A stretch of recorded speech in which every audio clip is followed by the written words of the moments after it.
नमस्कार। आप सभी का बहुत बहुत स्वागत है।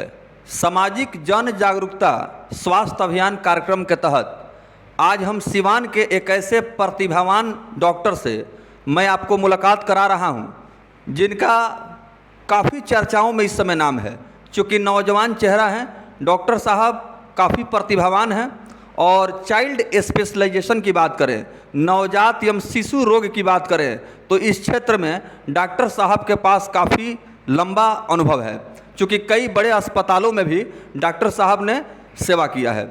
आज मैं डॉक्टर सदरे आलम से मुलाकात कर रहा हूं और मैं बात करूंगा कि बच्चों में होने वाली सामान्य तौर पर जो बीमारियां हैं, जैसे गर्मी का मौसम है और इस मौसम में कभी तापमान बढ़ रहा है, कभी तापमान नीचे आ रहा है, ऐसे में बहुत सारे बच्चे हैं जो इस समस्या से ग्रसित हो रहे हैं। आइए डॉक्टर सदरे आलम से जानते हैं कि वो इस विषय में क्या कुछ को भी बहुत बहुत शुक्रिया, धन्यवाद। Thank you sir. क्या कहेंगे सर, अभी जो मौसम चल रहा है? जी जी बिल्कुल।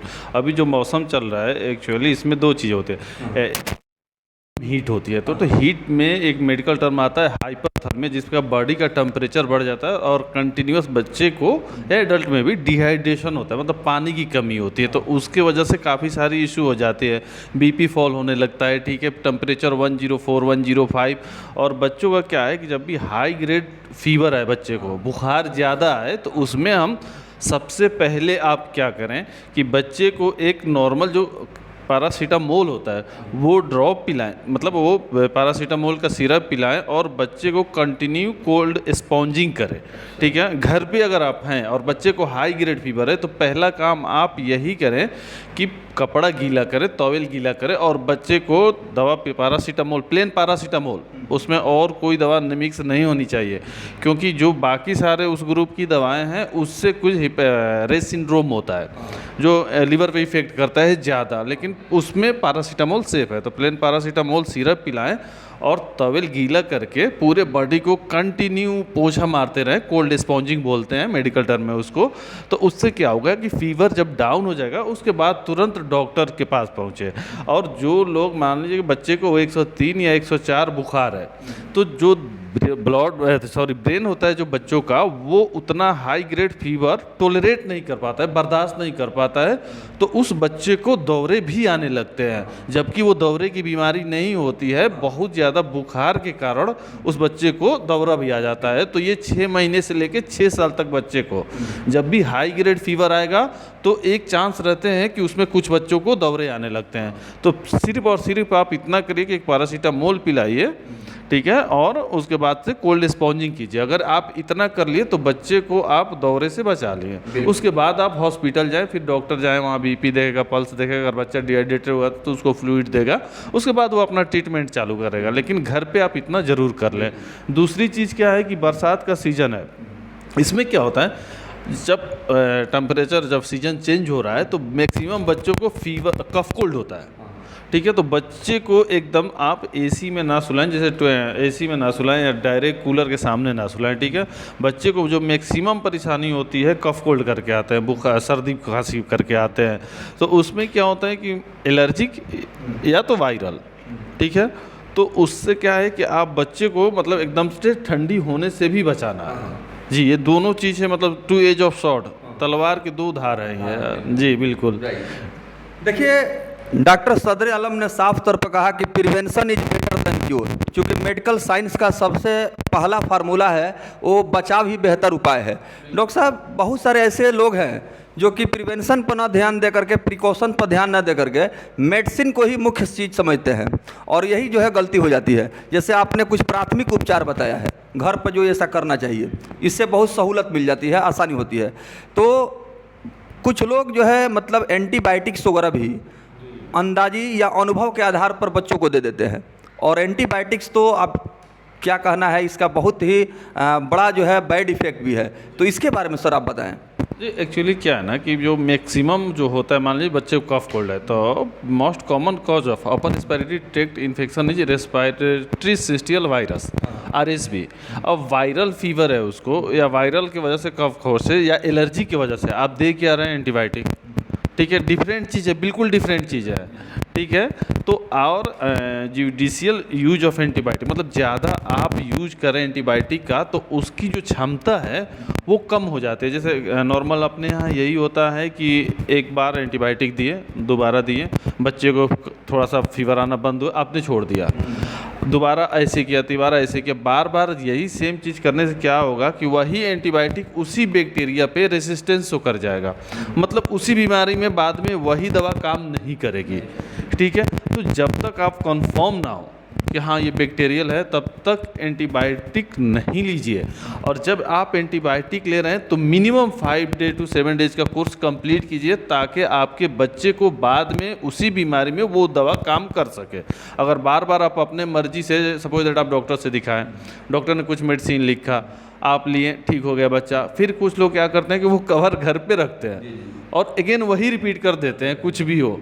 ठीक है, तो वो चीज़ों से बचना है। खैर आपको शायद आराम हो जाए अभी, लेकिन वो चीज़ें धीरे धीरे परेशानी बनती जा रही, अपनी नहीं पूरी इंडिया में ये इशू चल रहा है कि मतलब कि पूरी इंडिया में ये इशू चल रहा है कि एंटीबायोटिक रेसिस्टेंस काफ़ी ज़्यादा कर रहे हैं और सिर्फ इसलिए क्योंकि लोगों ने उसका यूज बढ़ा दिया है, अननेसेसरी यूज ज़्यादा है उसका। जी अच्छा सर, मेडिकल साइंस की बात हो रही है, एंटीबायोटिक्स के विषय में आपने बहुत ही हम कह सकते हैं कि विस्तार से आपने बतलाने का प्रयास किया। बहुत सारे हमारे व्यूअर्स हैं जो इसको समझ चुके होंगे, लेकिन ये जो एलोपैथिक मेडिसिन है, एलोपैथ है, इसको कंप्लीट जो है एविडेंस बेस्ड प्रैक्टिस माना जाता है। तो इसमें जो है पैथोलॉजिकल टेस्ट जो है काफ़ी महत्वपूर्ण हो जाता है, क्योंकि यही की मेडिसिन जो है मतलब ये कंफर्म होना जरूरी होता है कि हाँ ये बैक्टीरियल है या वायरल है। तो पैथोलॉजिकल टेस्ट कितना ज़रूरी है?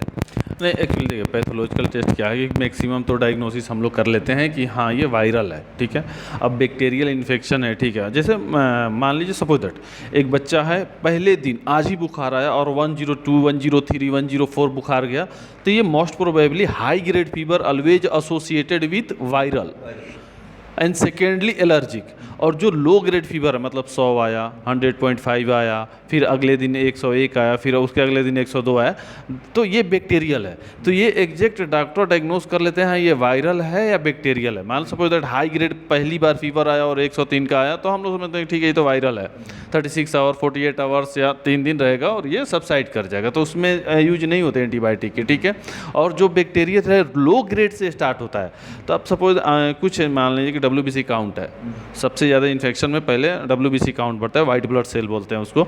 तो हम उसको एक मान नॉर्मल हमने CBC करवा लिया, तो अगर कंट्रोल मान लीजिए 11,400 है, 500 है, अप टू 12,000 है, 12,300 है या 500 है, तो उसमें हम ओरल एंटीबायोटिक चालू करेंगे। ठीक है, ओरल एंटीबायोटिक। अगर वही चीज़ 15,000, 16,000 या कोई एक बच्चा मेरे पास आया था जिसका 28,000 था, तो उस पर ओरल एंटीबायोटिक काम नहीं कर पाएगा, तो इसलिए वहाँ हम IV एंटीबायोटिक चालू करते हैं। ठीक है, तो जहाँ जिस चीज़ की ज़रूरत हो वही चालू करना बेहतर होता है, स्टार्ट होता है, और अननेसेसरी एंटीबायोटिक ना ही करें तो बेहतर है। क्योंकि काफ़ी इंडिया में तो मैं एक बार था, मेरा फ्रेंड था एम्स में, एक अर्थराइटिस का पेशेंट था, उसको ऑपरेट हुआ था, उसके जॉइंट में एक बग बन गया था, बग बोलते हैं, अब समझ लो कीड़े बन गए थे। ठीक है, वो इन्फेक्शन हो गया था बैक्टीरिया से ऐसा, उसका सारे एंटीबायोटिक रेजिस्टेंस शो कर दिया था उसने। मैं भी गया था उस पेशेंट को देखने के लिए, तो जब वहाँ सारे एंटीबायोटिक उसको शो कर लिया, तो उसका हम लोगों ने कल्चर के लिए भेजा था US। हाँ भाई, फ्लाइट वो कल्चर US गया था, तो वहाँ से आया कि ये बग है, ये रेजिस्टेंस शो कर चुका है और अभी दुनिया में इसके लिए कोई एंटीबायोटिक है ही नहीं, और सिर्फ ये है कि उसको मतलब कि लोगों ने ज़्यादा यूज करना शुरू कर दिया, तो यहाँ रेजिस्टेंस शो करना शुरू कर दिया, तो उस पेशेंट का कुछ नहीं हो पाया, क्योंकि अब उसके आगे की एंटीबायोटिक थी ही नहीं, और जो थी वो चल चुकी थी, वो रेजिस्टेंस शो कर गया था। मतलब कि वही बैक्टीरिया, रेजिस्टेंस उसको बोलते हैं, जो बैक्टीरिया को दवा दिए और वो काम नहीं करेगा उस पर, उसको बैक्टीरिया को ताकत है उस दवा को मारने की। तो ये मिसयूज ही से ये सारी चीज़ें बढ़ती हैं धीरे धीरे। चलिए सर, अंतिम सवाल, चूँकि आपके इस क्लिनिक में, हॉस्पिटल में बहुत सारे लोग हैं जो इस चीज़ से अवगत हो चुके हैं कि ये तमाम सुविधा आप जो है अत्याधुनिक मशीनों से संचालित है, लेटेस्ट टेक्नोलॉजी आपके पास है, क्या क्या स्पेशली आप सुविधा दे रहे हैं नवजात शिशुओं के लिए, बच्चों के लिए? नवजात शिशु के लिए हमारे पास जितनी नीड है वो चीज़ें हैं। फोटो वार्मर हो गए मेरे पास, फोटोथेरेपी हो गया, फॉगर हो गया, जो मैंने अपनी पहले इंटरव्यू में बताया था कि जैसे कि मान लीजिए कुछ पेशेंट एडमिट हुए, सेप्सिस करके एडमिट हुए, बच्चे को इन्फेक्शन था, जब वो बच्चा निकला तो हमने उसको अच्छे से स्टेरिलाइज किया, पूरा फॉगिंग मशीन चालू करके अच्छे से स्टेरिलाइज किया ताकि दूसरे किसी बच्चे को इन्फेक्शन ना हो। फिर फोटोथेरेपी है जो पीलिया बोलते हैं, उसके लिए तो हमारे पास एक अच्छी मशीन है। जो एक बच्चा आया था 26 या 27 था, लेकिन थर्ड डे मॉर्निंग ही बच्चे का बिल्कुल 10 से कम था, वेट 2.87 kg था बच्चे का। तो ऐसा है कि फोटोथेरेपी भी है और जैसे मोनीटर भी है, सिरिंज पंप भी है, CPAP भी है, सारी पास मतलब मेरे पास फैसिलिटी है, सेंट्रल लाइन ऑक्सीजन है, चीज़ें काफ़ी हैं अब जी। ठीक है सर। तो ये थे डॉक्टर सदर आलम, नवजात एवं शिशु रोग विशेषज्ञ, जो हमारे सवालों का जवाब दे रहे थे। डॉक्टर साहब ने एंटीबायोटिक से लेकर के तमाम होने वाले जो भी बैक्टीरियल या वायरल इन्फेक्शन है, समस्याएं हैं, उसके बारे में बतला रहे थे। और साथ ही साथ यहाँ जो सुविधा नवजात शिशुओं को दी जा रही है, बच्चों की सुविधा जो दी जा रही है, उसके विषय में भी डॉक्टर साहब ने बताया है। उम्मीद करते हैं कि आप सभी इस कार्यक्रम से काफ़ी लाभान्वित होंगे और समाज में स्वास्थ्य के प्रति एक अच्छी सकारात्मक जागरूकता वाली एक संदेश पहुंचेगी, जिससे कि लोग लाभान्वित होंगे। बहुत बहुत धन्यवाद। जय, आपको बहुत शुक्रिया।